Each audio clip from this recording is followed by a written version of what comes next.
What happens when an entire community chooses comfortable denial over uncomfortable truth? Today's guest is DeBoard, a Kansas-based author who blends body horror with supernatural terror to explore the dark spaces where generational trauma festers. His latest novella, Everything But the Skin, follows a young girl named Sophia who finds herself psychically connected to an ancient evil terrorizing the cursed town of Shallowroot. We dive deep into the infamous flagpole scene, discuss writing children in extreme horror, and why the real monsters are often the people who choose to look away. This is the Dark Mind Podcast. If you enjoy the show, please support it by subscribing to my YouTube channel. Your support helps keep the dark conversation alive.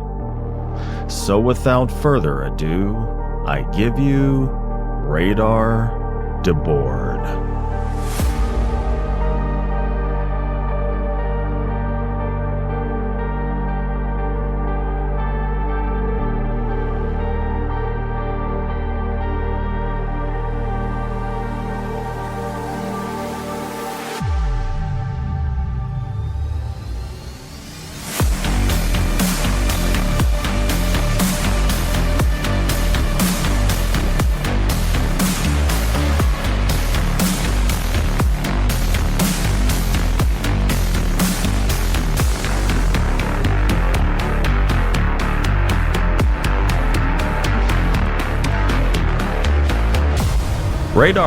Welcome to the show. Yeah, thanks for having me, Vince. I've noticed, I went back and kind of looked at all your other guests and stuff you've had on the show, and you have had quite a few pretty big name authors. So it's really an honor that you have me on the show. Absolutely. Yes, I've been very fortunate, and I think I'm very fortunate right now to have you on the show based on the recommendation from Miss Candace Nola. So thank you for joining me on this 17th day of January 2026. I came across your work, as I said, through a recommendation from Candace, and I was immediately impressed by the way you blended body horror with the supernatural to create comfort horror steeped in splatterpunk violence. The story is rich with dread and suspense, with an underlying thread of surviving the worst type of misery. I really enjoyed it, so thank you for joining me on the show today to get into all the gritty details. Yeah, thank you for the praise. I mean, that's a good description of it. It's always nice when people have that kind of feeling about my work and writing wise, and such a dignified vernacular for how they describe it, because it certainly doesn't feel that way when I'm writing it. I think the viewers will think differently as we start to discuss it and when they actually check it out for themselves. But to give a brief synopsis, the book Everything But the Skin is set in a town named Shallowroot, where something is hunting the children, picking them off one by one. A young girl named Sophia finds herself at the center of the terror, not just as a potential victim, but through a disturbing psychic connection to whatever evil has descended on her town. She experiences the horror through nightmares, which causes her to sense the crimes as they actually happen. Worse still, the entity seems drawn to anyone close to her, which turns proximity into a death sentence. And that is where the story really takes off. So, what was the first scene or image from Everything But the Skin that locked it in for you? That thing that made you think, okay, this is the story? Yeah, for me, there will be mild spoilers in here. I don't want to give away too much of the book, but just the flagpole scene is what just appeared in my mind, because I initially, I wanted to do something involving a witch anyways, but for some reason my mind drifted to what if there was something gruesome involving a flagpole outside of a school? And I don't want to get, because I think that's one of the best parts of the book. I don't want to give anything of that away. But that was the first part that stuck with me. And I was like, okay, I think I've got something here. Yeah, the flagpole was brutal. And it's kind of funny. Like, I don't know. I guess as I kind of said in the beginning, it had that comfort horror vibe, but like I mean the violence is definitely in the extreme splatterpunk arena, so it kind of takes you by surprise. So readers be warned. It's interesting because I don't feel like I do splatterpunk or extreme horror often, but I guess it turns out I do. Um, my last book, someone described it as like kind of the perfect dip your toes in to splatterpunk. And I was like, oh, well, there you go. Yeah. See how the bloody water feels. Ooh. Well, so how did the idea of generational trauma influence the way you wrote Sophia's relationship with the evil in Shallerud, as well as the townspeople themselves, who she was surrounded by, the kids that she went to school with? Right. Yeah. Because for me, my mind, like as I was starting to plan it out and everything, when it comes to witches, drifted back uh, to the Salem witch trials and other events like that with witchfinder generals, um, and these kind of horrible things that occurred. And it's always interesting because like those people did those things. They rounded up women, sometimes children. There's a lot of gruesome stuff on it. If you read into that history, and they kind of just that with Salem, it's a pretty big tourist attraction thing now with it, but like a lot of other places kind of just swept it under the rug. And when you do something like that, when something traumatic happens and you sweep it under the rug, it doesn't fix the problem and it just lingers there. And for me, that's something I wanted to get across in the book. And it just unfolded that way for me as I was writing it that, something horrible happened. And if you just try to ignore it, try to pretend like it didn't happen, it's not going to solve the problem. And you're just going to be stuck with it. And it's just going to fester. And it's going to lead to worse things happening. And unfortunately for the people of Shallow Root, led to a witch coming about. So a little bit worse than normal. Yeah. Yeah, I shout out to Natasha Sinclair. I had her and Ruth Ann Jaggy on the show for a book they wrote that involved some, I guess you would call it like pagan witchcraft. And Natasha herself is a pagan, and I learned how to properly pronounce Samhain, Samhain, I guess I should say, So, instead oh, of wow. Salmain. And I mentioned the Salem witch trials, and I didn't realize it. And I think she was kind of like a little irritated that I brought it up because compared to Scotland, the Salem witch trials were kind of a flash in the pan, like an estimated Oh, 4,000 wow. to 6,000 people, mostly from the Scottish lowlands, were tried for witchcraft in this period. Yeah. I mean, Yeah, it's and just then, of course, there's the Spanish Inquisition, a lot of hmm going on during that. So, I mean, Salem's the big one in the US, obviously. I think part of that is just because, one, there was this light migration to the US. So there weren't many people to do that sort of awful stuff here to begin with. But by the time people actually came to the US, like at least from Europe, that group, the kind of witchcraft stuff was starting to fade anyways. So I think the US got lucky, but Scotland, England, hmm Spain, not so much. Yeah. Yeah. And, from what I read, I can't remember how reliable a source it was, but, most of the women accused of being witches were the ones that rebuffed the sexual advances of the inquisitors. So, Oh man. yeah. Um, yeah. Really, really dark time. But yeah, my wife and I were thinking about going and, like doing a vacation to Salem. There's some hip hotels you can stay in, but yeah, we never really got around to it. Have you been?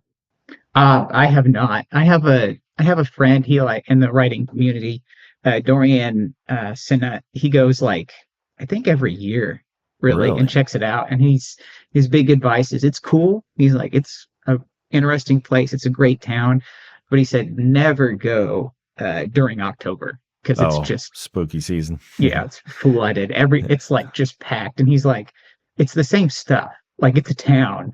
So if you go in like March, all the stuff's still there. Just do Yeah. that instead. Yeah. Yeah. Yeah. I'd rather go when it's like in the winter, probably. Oh, really? Winter? Okay, I I can love see winter. that. Oh, actually, no, wait. I take that back. I'm forgetting we're talking about New England here. Yeah. Maybe not in the winter. Okay. I'm thinking of our winters here in Texas. Well, different story then. Different story. Well, circling back to the book, when you're writing a child character in an extreme horror story, or at least a story that has extreme horror elements, how do you avoid making them sound like a tiny adult or just a symbol of innocence? What makes them feel real? Yeah, I think I got lucky with just the subject matter of this book and kind of how I had the story set up because Sophia, the main character, she may be a child, but she's already kind of been put through the ringer by her first, appearance in the book. And there's already a kind of, I don't want to say more mature element to her, but she does have to grow up a bit right off the bat before the book even starts.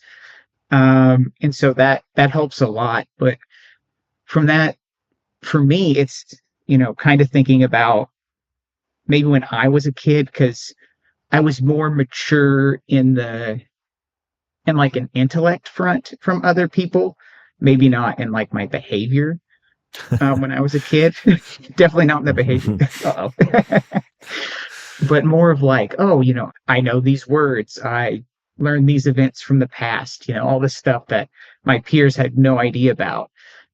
So for me, some of that was imparting a little bit of me into Sophia a bit, just to give her that kind of a more elevated mindset from her peers. But I definitely and for other authors too, I don't know how they can walk that line between, like, oh, this is just a mini adult, or no, this is a child.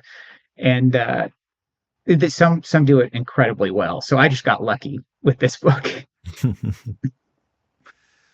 Well, there is, without getting into spoiler territory, there is quite a bit of denial that has to be maintained by the townspeople to just kind of go along and get along with normal life. Is there a character whose denial feels the most tragic or maybe the most understandable? Yeah, I feel like maybe Travers, the first like guardian of Sophia after the orphanage. Oh, the janitor? Yeah, the Yeah. janitor. Yeah, the janitor. Because I mean, don't want to get into spoilers, so I won't say anything about like his past, but for him, it seems more like completely understandable once you learn more about him in the book and where he's coming from. And it's one of those situations where did he make the right decision? In hindsight, maybe not, but in the moment and through his mind, kind of sweeping what happened under the rug was just his way of trying to protect Sophia, and it did not work out too well. Yeah. Yeah, he did not follow the personality trajectory that I thought he was going to follow. He just kind of, I don't know if it's a spoiler or not, he just kind of turned out to be a salty old man. Salty guy. Yeah. Yeah, because I know it's human nature, and I know we do that a lot. I know I do it too when I watch shows or read books, where you're like, I want this sort of maybe kind of mentor figure to be a good person, per se, and help out. And I went, yeah, I don't want that to be him, Mhm. and I guess you could there's maybe one other character you could say she's definitely a better mentor character to Sophia, but I didn't want to have just, oh, here's a couple of good role models and icons for her. Well, the novella format is famous for allowing punchy, aggressive pacing, and Elford Alley said, quote, "You excel at creating novellas that go from 0 to 100." In this specific book, what was the catalyst that you felt had to be the point of no return for Sophia? Yeah, for me, and before I give the answer, Elford is also a great writer, fantastic human being. So everyone check him out as well. And that statement came from the blurb, right? Yeah, that Okay. came from the blurb. So he did blurb the book, but I met him a couple times like virtually, uh, but he's just a solid guy interactions wise, and he's not too far from either of us because I'm in Kansas, you're in Texas, he's in Oklahoma, so he's Oh, just okay. there's a straight line between us supposedly. The Uh, shortest distance. Short distance. There you go. But for me, I feel like maybe for Sophia in the book, I definitely wanted it to be the death of her best friend, to not give away any spoilers. That to be what pushes her kind of over that edge of like, I have to do something about the situation, like take it head on, as opposed to everyone else in Shallow Root who's just kind of sitting on their thumbs, and not addressing this humongous problem that is occurring. So that was definitely the point of like, in all of the terrible things that happen to Sophia throughout the book, I was like, that has to be the one that just is the final straw. Yeah. So my next question would be like, along with all of the things that happen with Sophia, the things that happen to the other children, because I mean, as it says in the synopsis, they're being hunted. When you write horror about children being targeted, how do you decide what belongs on, quote unquote, on camera versus what belongs in implication? And what guided those choices in this book? Yeah, for me, when I watch a horror movie or I read a book, I really like the whole sort of implication aftermath, because I your brain really is just the best at making it, especially with horror, making all this like stuff up and just making it so much creepier than you could probably show on the screen or in words in a book. Especially with children, that's a taboo subject. People typically shy away from that sort of thing. Hmm. As well, they should be Yes, kind of worried if they were like, they're like, I'm picking up the book specifically because he said kids are going to yeah, die in there's this. nothing Yeah, better than just children being tortured for me. yeah, I'm calling a few. I'm calling a few hotlines here if that's the case. But but for me, when I was writing the book, I felt like and I do this with almost all my books when it comes to any death in them, it has to have it has to either drive the story for me to like kind of show it, or it has to have some sort of emotional impact. And so in this one, with a lot of the children, I was like, you don't they're not going to drive the story or add to that emotional impact, like describing and really show, like getting into the gritty of what's happening to these kids, but having someone else talk about it gets the point across and it keeps the plot moving forward. So I was a lot more reserved in that, except for I guess the flagpole scene. But outside of that, Always come back to the flagpole scene. I'm telling you, I don't write many good chapters in books, but that one, that's the one. Banger. Banging right. Have you ever asked a reader, whether it be like a beta reader or somebody or somebody you don't know, like at a book con or something like that, with regard to a scene where there's some violence, and it doesn't have to be just a kid, just any sort of Yeah. aftermath of the violence. Like, so how did you envision, that it happened? Like, what popped into your mind when you read, okay, here's the aftermath? What was your construct of what led up to the aftermath? You know, that's a good question because I have never actually done that with anyone because it's more of a I'm just so flabbergasted that someone has read my work. Someone's read a book of mine. I'm like, oh wow, normally I get too excited with that to really dig any deeper because I'm just so happy that they read it. And you know what? Regardless of their opinions or what they think about anything, I'm just glad someone picked it up. But I also love people just interpreting parts of my books like in their own way. And so I love hearing that pop up more than often because that has happened. Um, I wrote a grief horror novelette that came out at the beginning of 2025, at least in the first third of it. And it's kind of Monsters Inc., but sad and for adults, if I had to describe it, very simply. All right. And there's a monster in it. It's completely through the monster's point of view. I never assign it like a gender or anything like that. It's just it. But it's so interesting to all like a lot of the people who reviewed it and talked about it naturally prescribed it as a he. And I was like, oh, that's interesting that, they're interpreting this kind of creature as like a male. And that's sort of seeing that happen in my books is always interesting. And now that you've asked that question of like, have I ever posited something like that to someone? I'm gonna have to have the hindsight to do that now. Yeah. And ask them what their occupation is before. Just like what do you do for a living? Okay, now tell me. Now Like Merrill David, he's a retired police officer. I'd love to see if he read it, what went through his mind. I didn't realize Merrill David was a retired police officer. That's interesting. Oh, yeah. Nice. Well, circling back to the book as far as the body horror elements, body horror often strips away illusions of safety. In this book, what illusion does it target the hardest?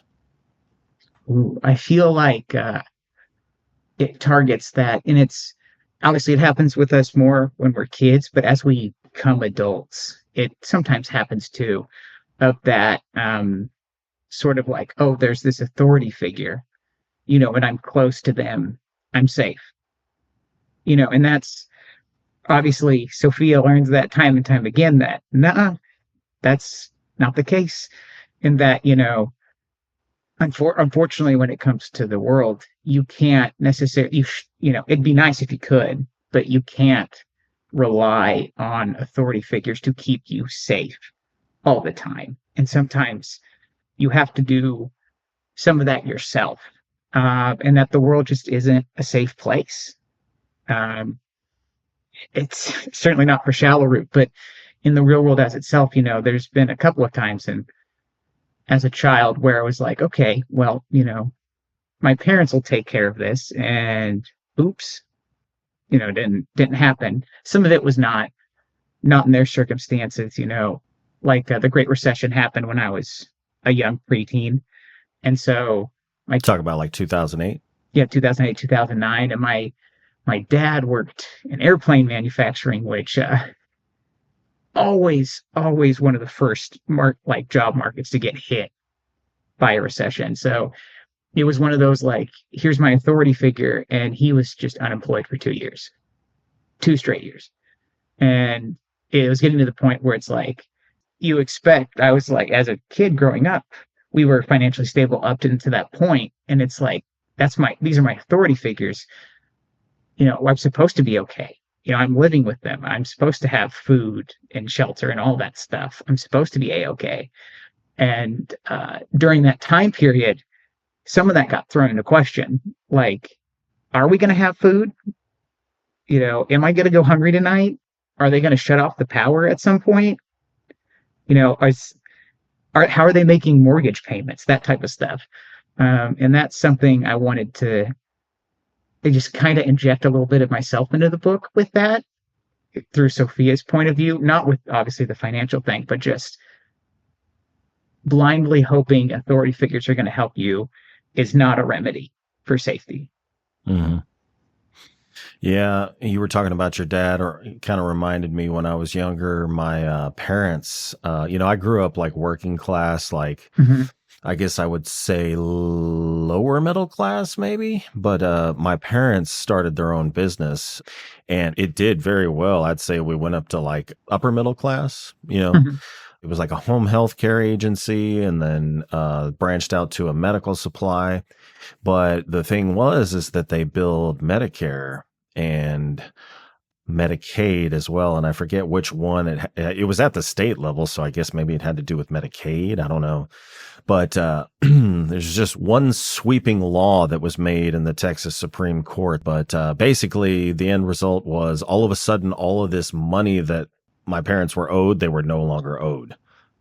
So What? yeah, so the business went under, and I That's remember insane. having to be told, okay, like don't answer the phone because bill collectors just calling, and they'd get like they would threaten you, kind of like say, all right, well you better, because I answered by accident one time. They're like, all right, well you talking about my dad, you tell him he needs to call me or I'm gonna have to come visit him. Like seriously, like acting like I was like, I don't think that's Jeez. technically legal, and I think you can get in a shitload of trouble for that these days, but back in the 90s I think they got away with murder. Really? So yeah, it sucked.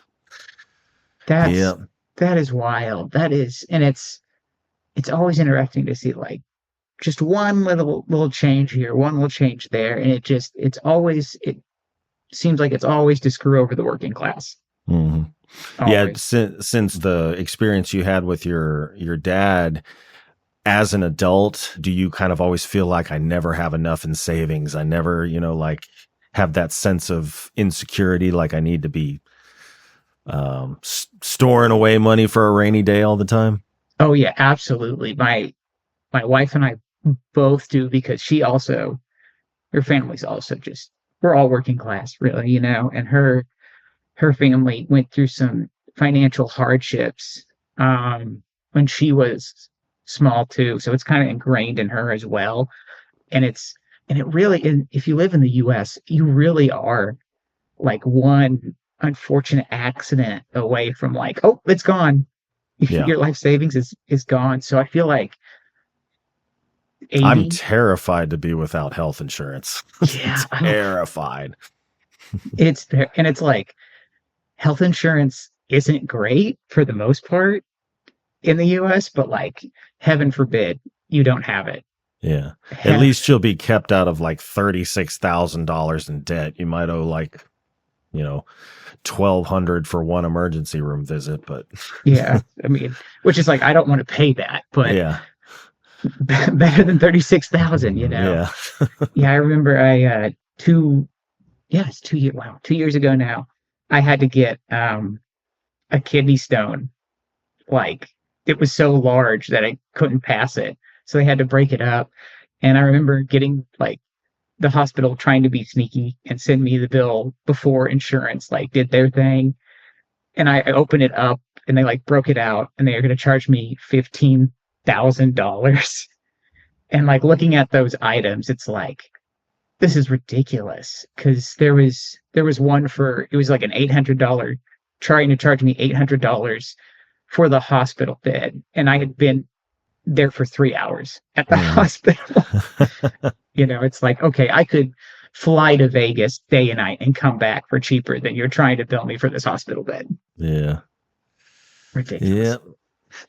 Yeah. So just do the surgery and then put me in a Vegas hotel. Yeah. Might as well. I'll recover there. Well, circling back to the book, did you always know how this book was going to end, or did the ending reveal itself once you understood what Sophia was actually up against? I think that and I do this with all my books too, where I have the idea and I kind of sit on it because again, I'm working class, so I don't necessarily have the time to get to it right away. And so the idea comes and I have time during my day job where I kind of just like zone out or something. in whatever I'm doing, and don't tell my boss. Okay. And He's aware. he's aware. He knows very well. And I kind of I hit all these, like, these are the main things I want to happen, like scene wise and stuff like that. So we've talked about already the flagpole. That one came about, and then the tipping point for Sophia. That's another one. What happens to the janitor, so on and so forth.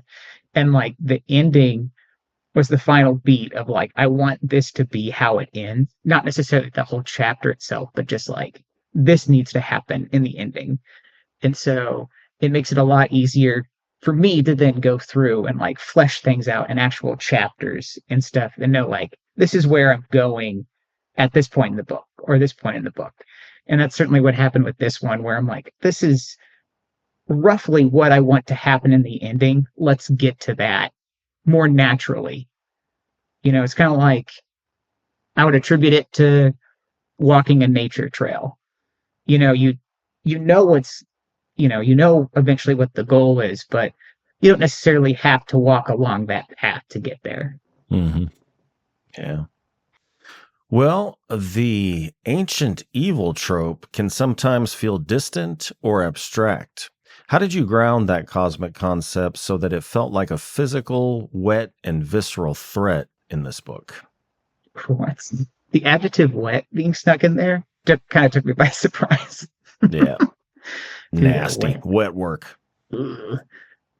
For me, the first, like I knew I had to specifically in mind step away from sort of the cosmic horror way of identifying things with just the word undescribable. Mm.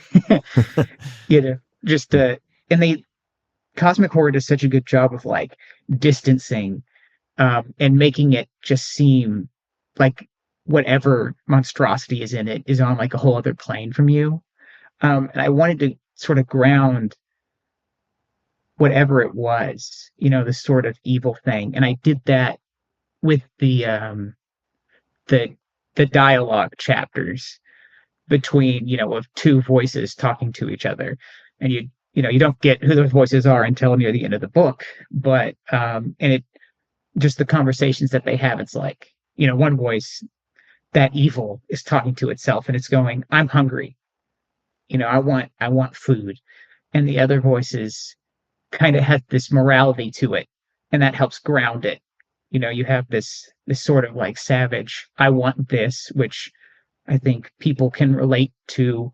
We don't want to, but we can, of like, if we're pushed to it, we'll be saying, if we're on a deserted island and we're hungry, we'll be saying, I want food, eat what we can. And then the other voice is sort of this morality that we more attribute to ourselves, of saying we can't do that to these kids. At least, and as the book goes on, that voice kind of tempers back a little more to where it's like, well, maybe one kid. So that's my way. That was my way of grounding that sort of evil in place, was giving it two different voices, and one that was kind of a more morality pitch, and the other one that was like our sort of desires, our instincts. Yeah, I've got to say that character is probably one of the most morally gray characters I've ever read, because as horrific as the things that, whatever does, man, you almost can't blame them. I love a good, like, morally gray character. And that's one of my favorite things to do with my audiences, is throw a character at them that they're like, well, this is horrible, but, well, and that's the previous book that I had come out, The Violet Glow of the Daytons. The main character in that also does, like, she does some awful stuff. And there are quite a few people who reviewed it who were like, I was considering some of the stuff she was doing. They're like, I might do it in her situation. And I went, wait, what? What? Yep. Pause it right there. Well, You released Everything But the Skin first on Godless, which has a reputation for pushing extreme underground horror. Knowing that that crowd would see it before the wider Amazon audience, did that influence how far you went with the violence and gore, or was the story already as dark as it needed to be? Yeah, I mean, the story was already there, so it was what it was. I'm so glad that my publisher, Uncomfortably Dark, made that decision though to put it on Godless. They like recognized, hey, maybe a soft release on Godless might do it some good, and they were certainly right on that because it's slowly crept its way up, and now I think it's in the top 10 on Godless right now. Of course, don't go check for yourself. I don't know. I might look like an idiot. Well, I wasn't gonna check like verify it, but like Oh my goodness, he's right there right now. Am I gonna? no, I'm just saying like, Godless, like I've looked through here before, like, looking for authors to interview, and I'm like, man, this shit is fucking Yeah, there's intense. Like, and and I will say that like the stuff that's on there, like the new releases right now, isn't even like that bad. Like comparatively to some of the stuff that like I have seen on Godless, like book wise. oh, so Godless is now streaming horror? I guess so. Like Or just is this Screambox? I think that's Screenbox. So I think it's like connected to Oh, Godless. okay. Yeah, yeah. Wow. Yeah, it's a great website. I really need to dig into some of these authors because Yeah. Oh, I think you just got Screenboxed. Screamboxed. Screenboxed. You just got taken to their site. But yeah, Godless Yeah. is there's some good authors too on Godless. Like Candice Nola releases a good chunk of her stuff early on Godless, so you can't go wrong with Candice Nola. Let's see, there's Jerry Blaze does some good stuff too. Freak just had his first release on Godless, and then R.J. Benetti, he's another great writer. I love R.J. Benetti stuff. If you want a twisted, funny like story, but there's like some really messed up stuff going on in it. Yeah. And Benetti's a great guy too. You would probably have a great time interviewing him. Benetti. Okay, I'm Yeah, gonna have to remember Benetti. that. I was gonna say I think he's also in the top 10 right now on Godless. He released a ghost book, and of course I'm blanking on the name right now, but I'll check it out. nice.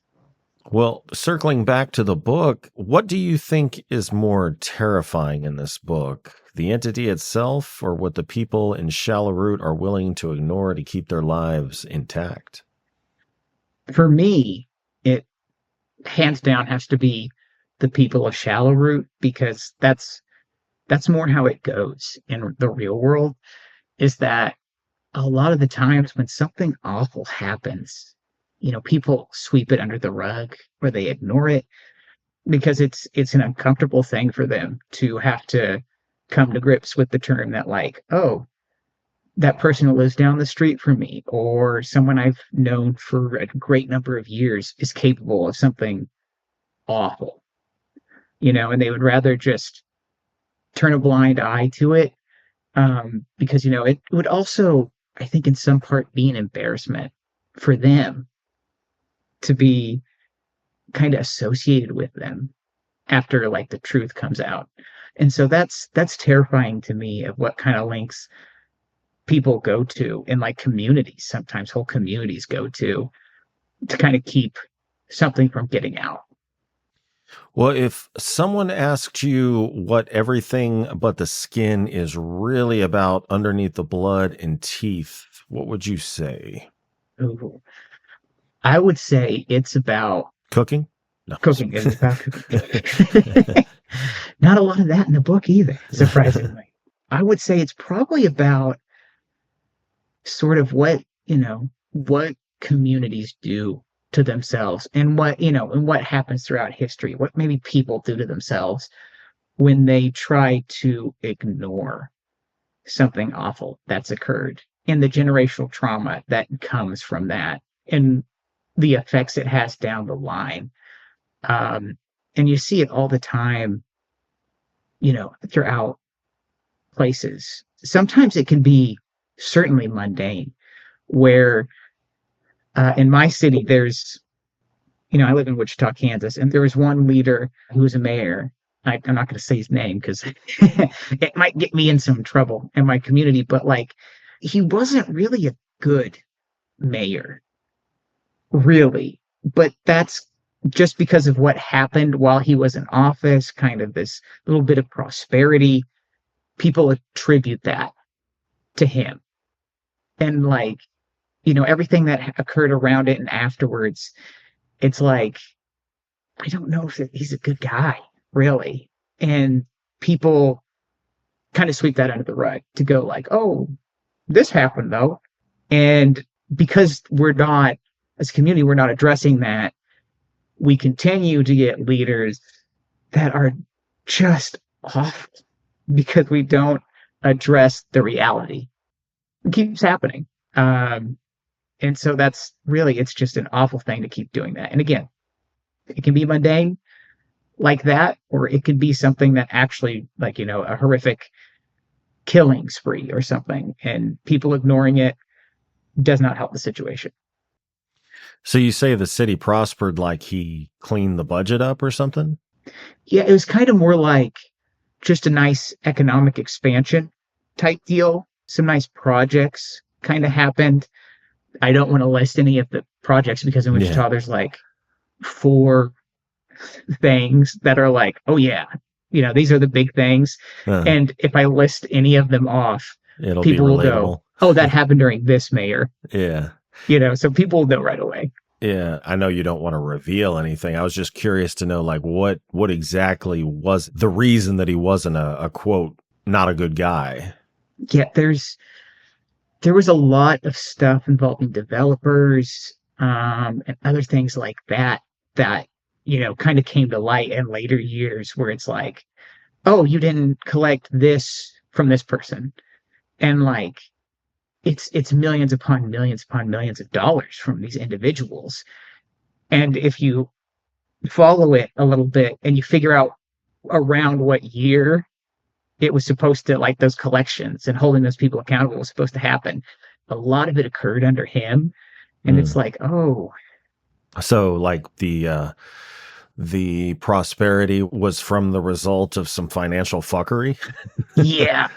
Most likely. So it kind of, like, again, seems like it screwed over the working class. Yeah, and it's, the city looks pretty, everybody wants to come now, but it screwed over the working class. Yeah, well, not even that room. Oh, okay. Yeah, because I mean, Wichita's fine, but there's not a great swath of people going like, that's the place right there. That's where I want to go. That's the one. That's the one. Well, I don't want to induce any more spoilers, so I'll just say that it was a great book. Listeners at home, read it, buy it, review it. Do not spoil it, or you'll be murdered. Oh my. Not really. Just kidding. I'm not kidding. There'll be a flagpole involved. Oh. But I wanted to ask about some of your other work. You've published widely across short work and collections. What themes keep resurfacing no matter what the subgenre is? Is there anything that you find yourself continually coming back to? Well, I don't know about widely, but I will take the compliment. I will take that adjective. Okay. For sure. But for me, it seems like what comes up more often than not is inequality of some sort. It doesn't have to be perhaps racial. It could be financial. It could be situational. But there's an inequality that, perforates life for everyone. I think it's almost universal, unless you're like incredibly wealthy, which, in that case, why are you reading my books? But they're damn good. But that's something that keeps coming up, and I really like to draw attention to that, just inequality, like of various different sizes and materials, like I said, so financial, racial, situational. Luck is sometimes the biggest inequality that occurs to us, I know it's going to be dumb to make a sports comparison all of a sudden, but it's like Tom Brady compared to Drew Brees. For all my football fan lovers, is like Tom Brady had probably one of the luckiest men to ever live. It's insane. You can like take a look at these playoff games where his stat line is like he threw one touchdown to like four interceptions, and like they won the game in like these big games that mean something.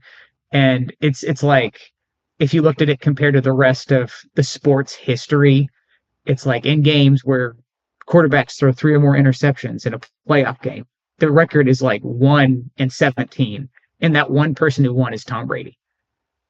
So it's just this sheer luck that got him all these Super Bowl wins, these championship wins. And then you have on the other side of the spectrum, Drew Brees, a man who probably has the same level of skill, talent, and all of that, but he just had the worst luck. Some of the worst luck you've ever seen. And every single year, it felt like his team would just get the snot kicked out of it by luck. Where these once in a lifetime things where it's like, if you run a scenario 99 times out of 100, that's not happening. Unfortunately, you guys got the one time it is.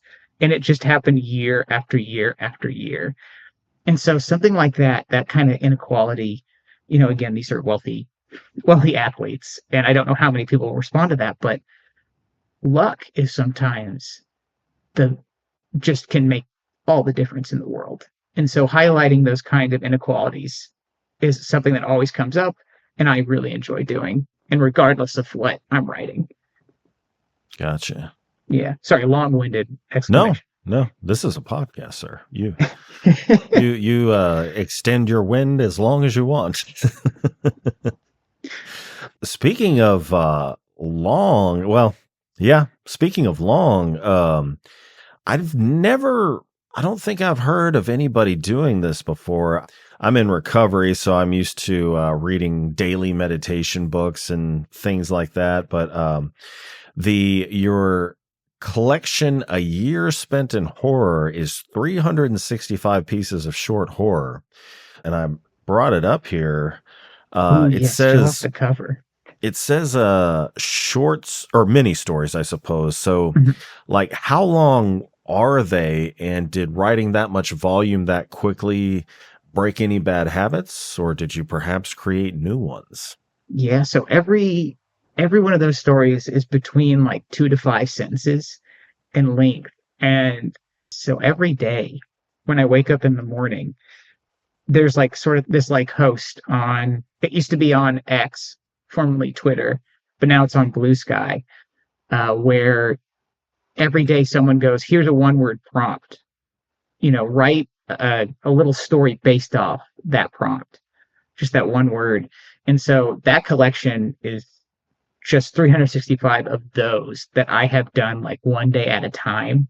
And I still continue to do them every day because, one, it's a good habit to like keep, my writing muscles intact, sort of, so to speak. But beyond that, it's just, I feel like it's a good habit to have of like trying to make this story and having that sort of routine of doing that every single day, except for maybe like big holidays where I'm like, I'm going to sleep in.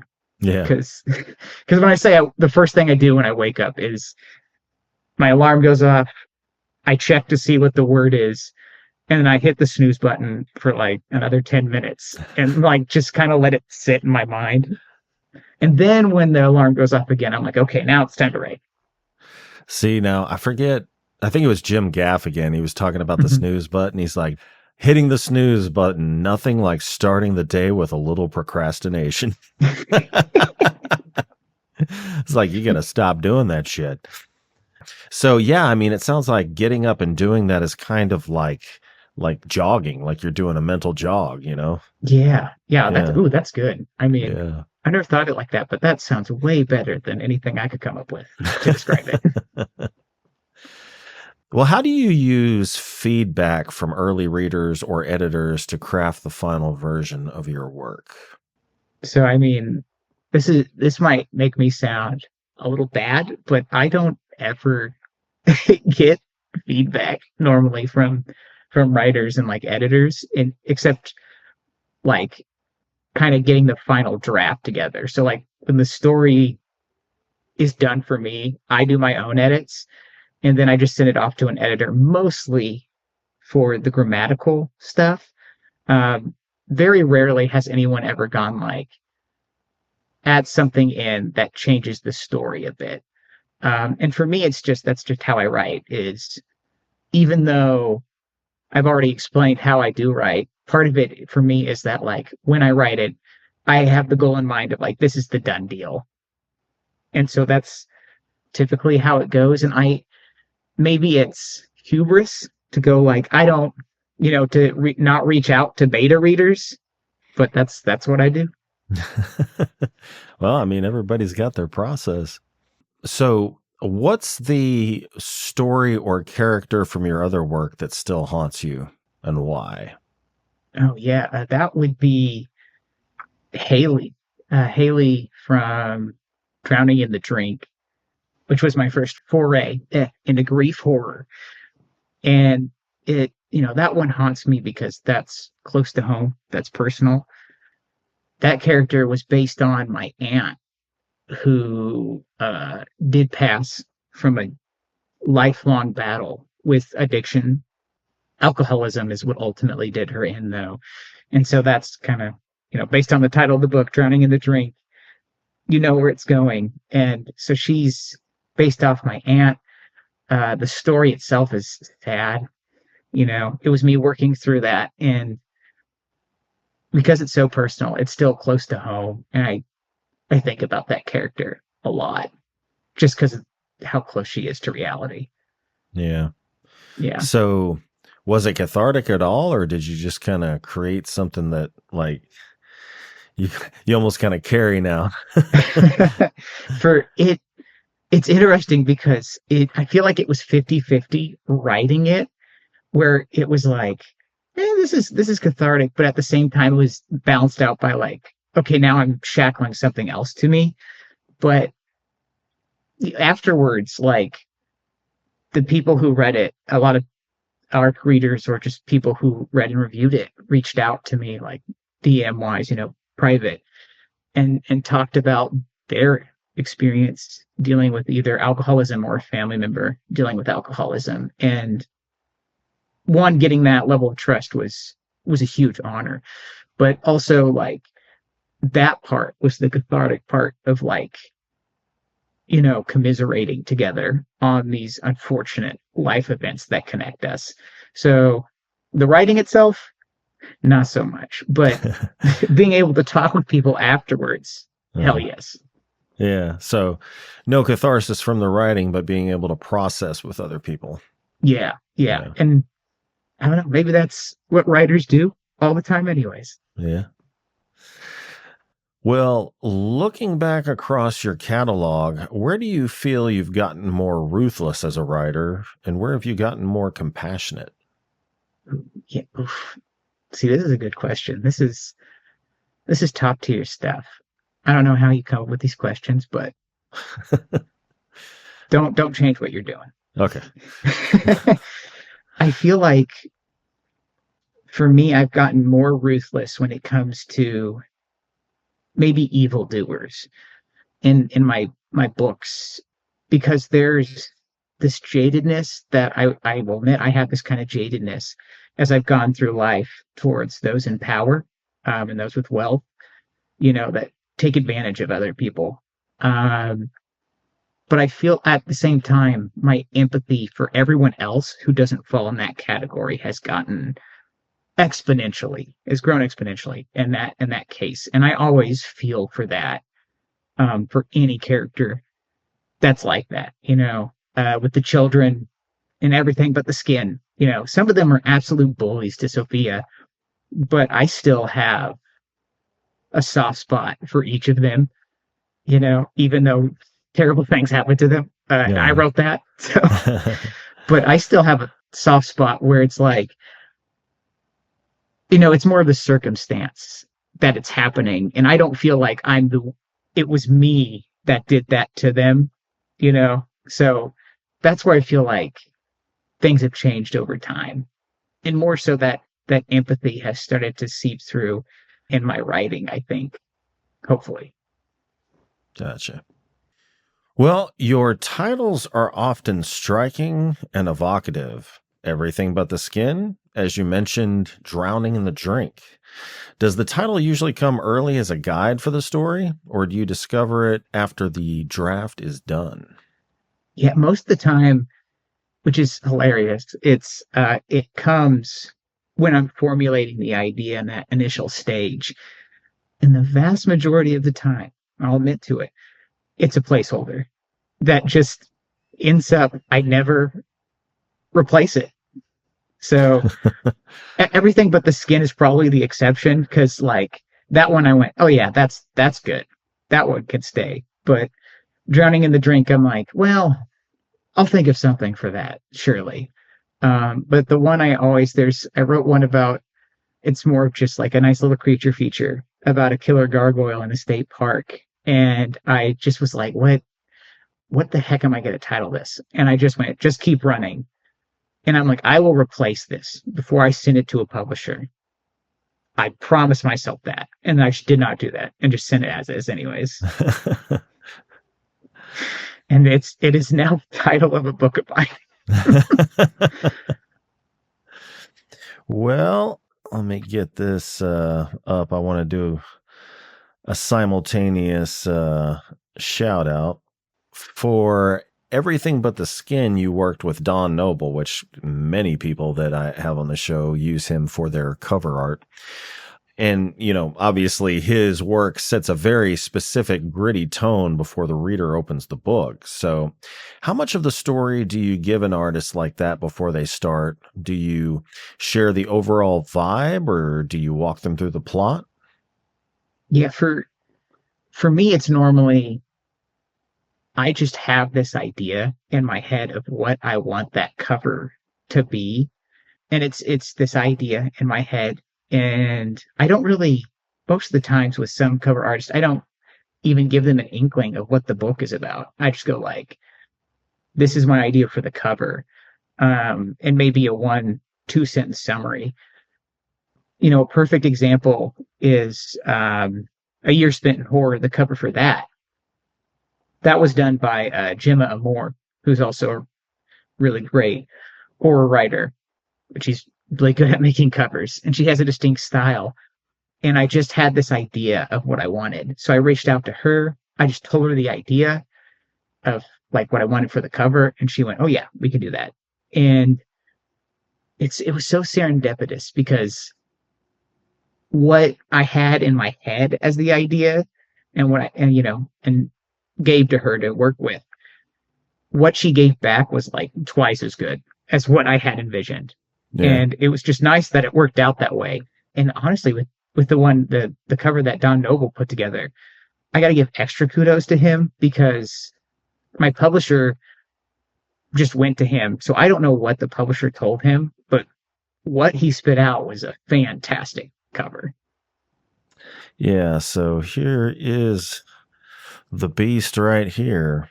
Everything But the Skin. Goodness. Fire. And yeah, I can see, I don't think I'm jumping into spoiler territory, but the physical description given once Sophia becomes privy to what actually is going on and who she's dealing with, this kind of jives with that description. Yeah. So very well.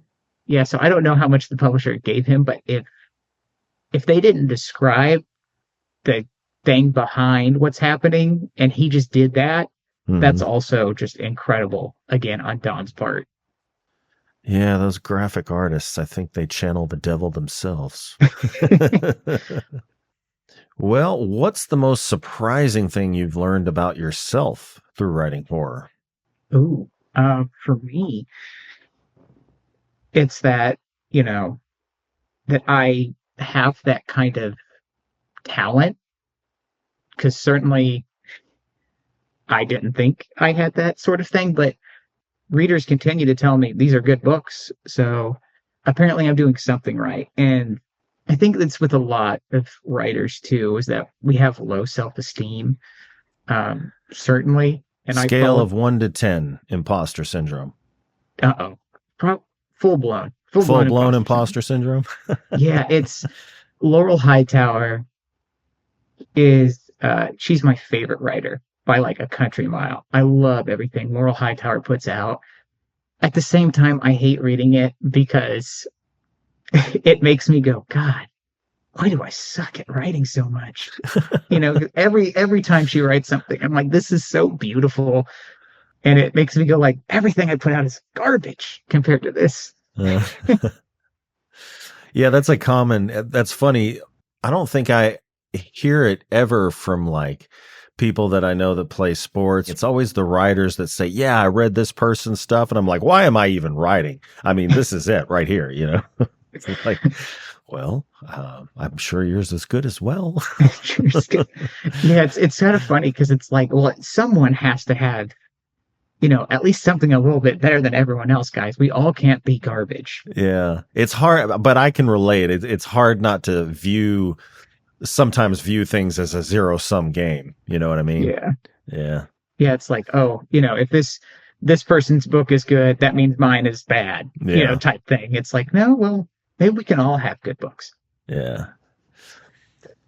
Well, you are active in the indie horror community, obviously, which often embraces uncomfortable, dark content.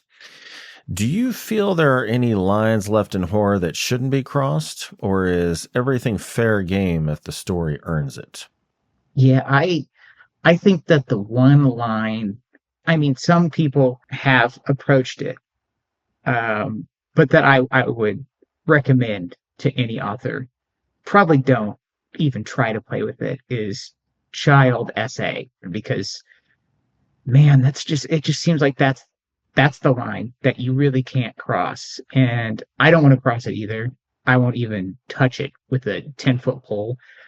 But I know Wrath James White, really big, obviously, splatterpunk and extreme horror, recently talked about it, and he said it's not a hard line that's like you never cross it. It's more of a look, if it has to do with the story and it adds to it and it gives depth, you have to make sure you do it respectfully, and you can do it tastefully and respectfully, and like really not have much detail. I think a perfect example is Wrath James White, his book The Bug Collector, because there is unfortunately some sexual assault involving the main character as a child, but it's like a paragraph. It just hardly gets talked about, and then it's moved on from that. But it's like kind of this, maybe explains some of the stuff the main character has been doing the rest of their life after it happens. And you can, again, it's not necessarily hard line, don't cross it, but I'm not going to ever. I am not going to touch that subject. And for me, there's so much other stuff to explore anyways, on the subject of taboos and everything. And cannibalism is a big taboo. And for some reason, I just keep writing books involving it. So I guess that's my thing for now. Yeah. Do you know who John Athan is? Yes, yes.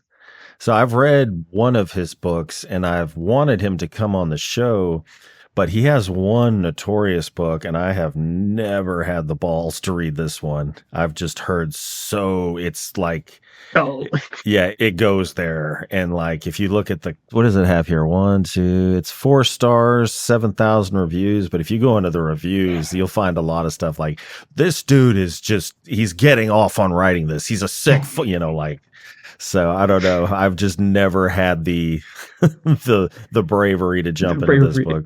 Yeah, I was gonna say I need to read more of his stuff because like I bet that's he tended to do some pretty messed up things in his book. So, but for me, there's some writers in the splatterpunk and extreme horror who do it, and it feels like maybe there's not any real, like emotional connection or societal critiques along with the violence sometimes.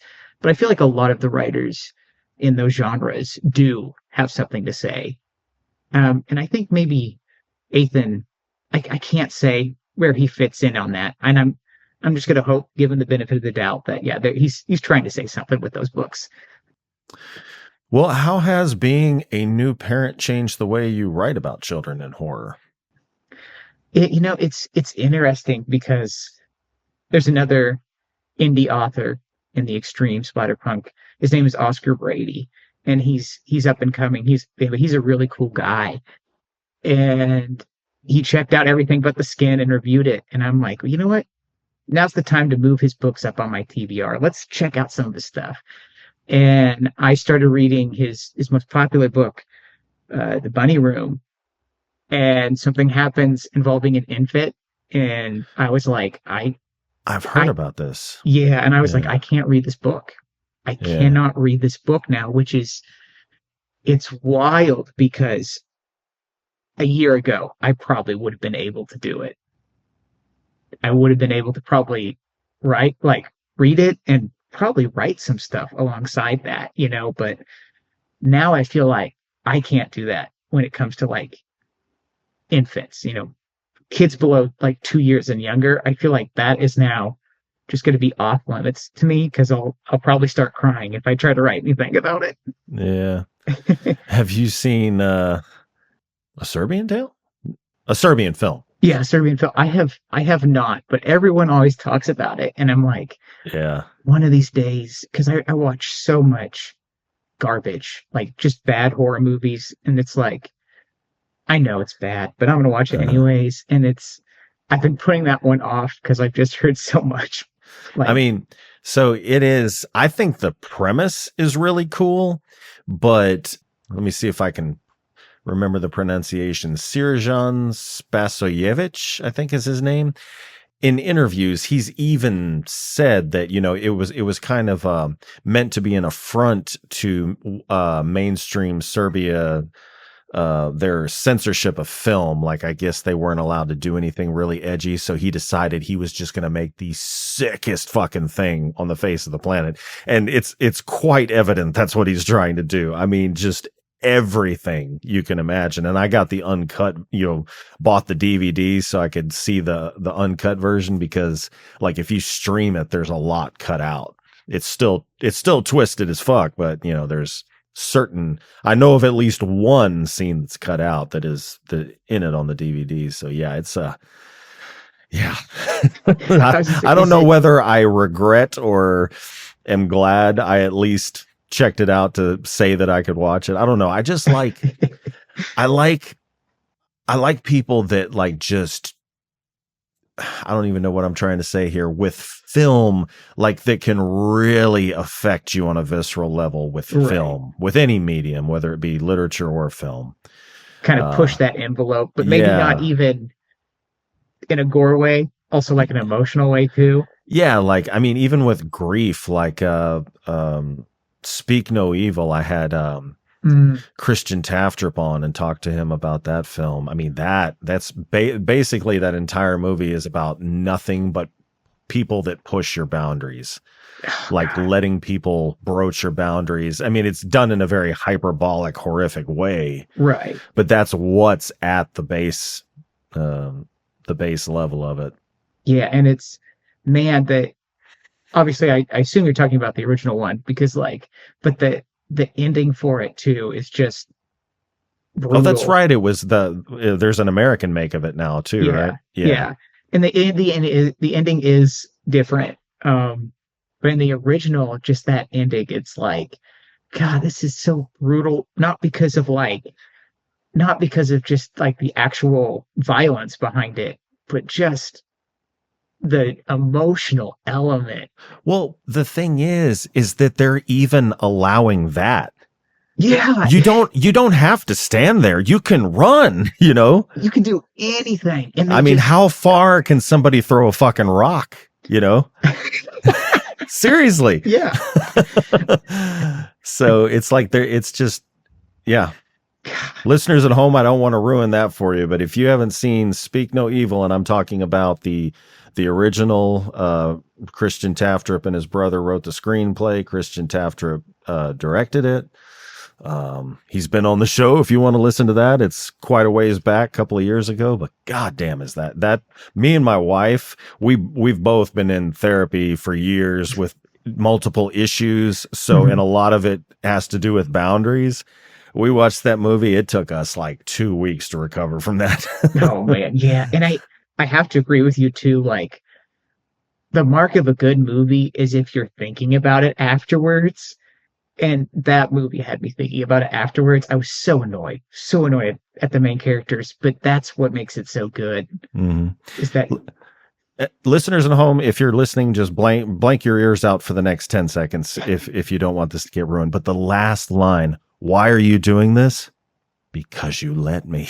Oh man. Like yeah. when he said that, me and my wife just both went, oh fuck. It's so good. It's so good. Yeah. Oh God. Again, so brutal. Just like that's a great line, but just the impact of it in the moment. Oh yeah. Well done. Chef's kiss. And did you know that the villains, they're actually a married couple? Oh, really? They're married in real life. Yeah. Bravo. Bravo. Oh, well, I know you are a busy man. You have a newborn running around, so I won't keep you any longer. Last question. What is the life of Radar DeBoard like outside of writing? Well, a lot of it now has become, my son. He's, 6 months old, getting close to 7 months. So I get the joys of that. Not much sleep, unfortunately, outside. That's what I hear. Yeah. So like a lot of trying to feed him. I'll just throw on some bad horror movies. So I love horror movies. That's my genre. Horror is my thing. So I've gone through so many since, my wife and I have brought him into the world. I have a day job. So I do that. So, because unfortunately writing isn't paying my bills yet. Come on, guys, buy my books. But please do that. I used to do a lot of running, done a couple marathons, but cut back on that after I realized it's just one of the worst things you can do. I never got a chance to do that before I destroyed my knees. Oh yeah. Well, definitely don't do it now then. Yeah. That's a big uh-oh. Yeah, it was interesting because the first time I did it, like a full marathon, I was feeling pretty good, mile 7 or 8, going like, oh yeah, I can definitely do this. And for me, I had done half marathons, which is 13 miles, and was like, it's just a half marathon times 2. And as soon as you hit like mile 16 or 17, your body's like, hold up, why are we still going? And by like mile 20, I was going, oh no, this was a mistake. Oh my gosh. Yeah. Yeah. And somehow I finished and was like, yeah, maybe never again. Well, you did it once. Did it? And then I'm also not doing a good job of it either, but trying to learn French. And I've been doing it for 7 years now.